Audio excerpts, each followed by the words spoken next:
Matt Gibson. I'm the president and CEO of the Kentucky Derby Festival. And I'm Wayne Henninger, the producer for 31 years and enjoying it more than anybody.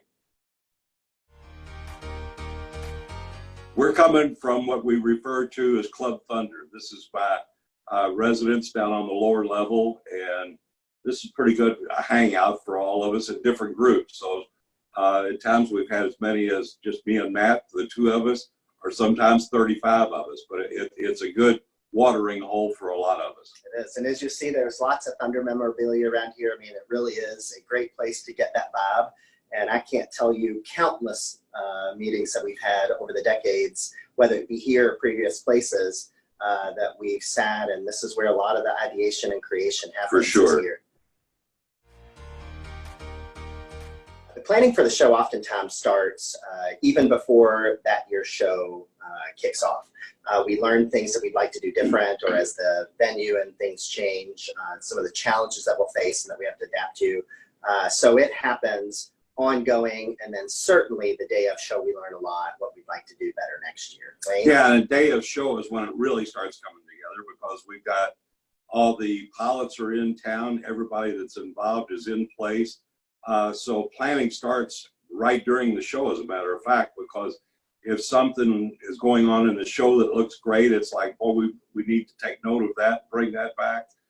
So a lot of the planning takes place right then and there, because everybody's in place and in action. So yeah, the planning really takes off there, and then gets serious after we get back from the International Council of Airshow Convention, where we're lining up the aircraft, and then typically by Christmas we're pretty much at it full time, right on up to the showtime. And sometimes it's very easy, sometimes it's harder than others. For example, in 2006, when we did the Country Thunder theme, that was very difficult. The country music, as much as we all like it, it's not really conducive to arranging that soundtrack for a fireworks. It just doesn't work as well as something like when we did 2001 Festival Odyssey, where it went into a whole space theme, and we were able to use Star Trek and Star Wars and all those great music pieces. And then while I'm thinking about that, if you will, follow me on this, when we're doing a piece of music, and I'll refer to When You Wish Upon a Star because everybody's familiar with that because we've used it every year. That's very conducive. And you've heard me talk about building the soundtrack as a roller coaster, where we're taking people up to a height and dropping them out and taking them into curves. When you get into, like, When You Wish Upon a Star, you're taking people out of that roller coaster, putting them in an easy chair where they can sit back and we can get into their emotions with these big blooming fireworks that will drip down into the river, and then pixie dust. So it's a fun way of, the music track is very important to the whole thing with the fireworks show, because all afternoon with the aircraft, we've given a real visual experience, and people can look at that with awe. And then when it gets dark and we're able to move into people's emotions, and I have that, I can take them all the way through the emotions of laughter to feeling a little sad to enlightening them, laughing, and then getting them wanting to dance. So that soundtrack is very important to set the tone for it all. And it's really the most fun part of playing with people's emotions and being able to take them on this roller coaster ride.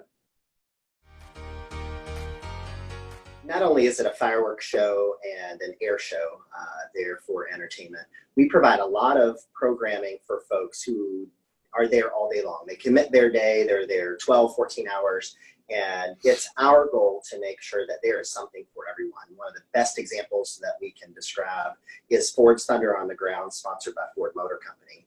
They are a great partner of ours, and that allows us to create some of these great experiences like the Air Force simulators that are there, the Marine Chin-Up Challenge.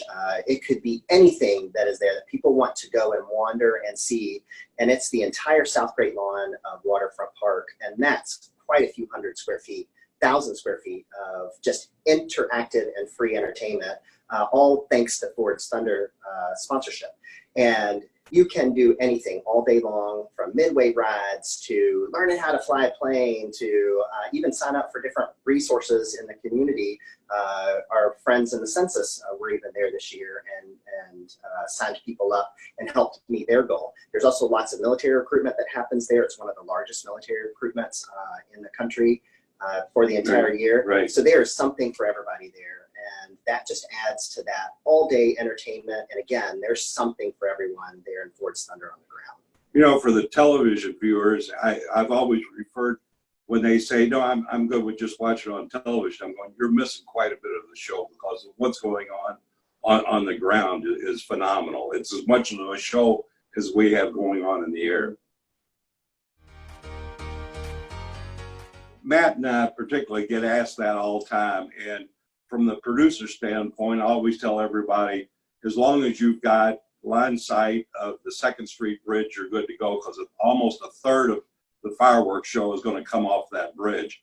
And then I hear about different groups that have got parties going on in Floyd Knobs, other places scattered as far as up the river, way beyond sight of the river, but they're watching for the big stuff. And then again, back to the television folks. We worked very hard with the television partnerships to let them from the start be part of the design program, because a lot of what we do is for television, knowing that the 400,000 plus people at the venue are not seeing some of the things that we're doing. And then it works the other way, where the scope is so big it's not conducive for television. So the viewership is all over the place, and it's great. But the highlights of the actual strong points, Matt, take it away from you. There's something for everybody. If somebody wants to attend and make it a family-style picnic, there are places all along the southern Indiana shore and Kentuckiana shore and Waterfront Park.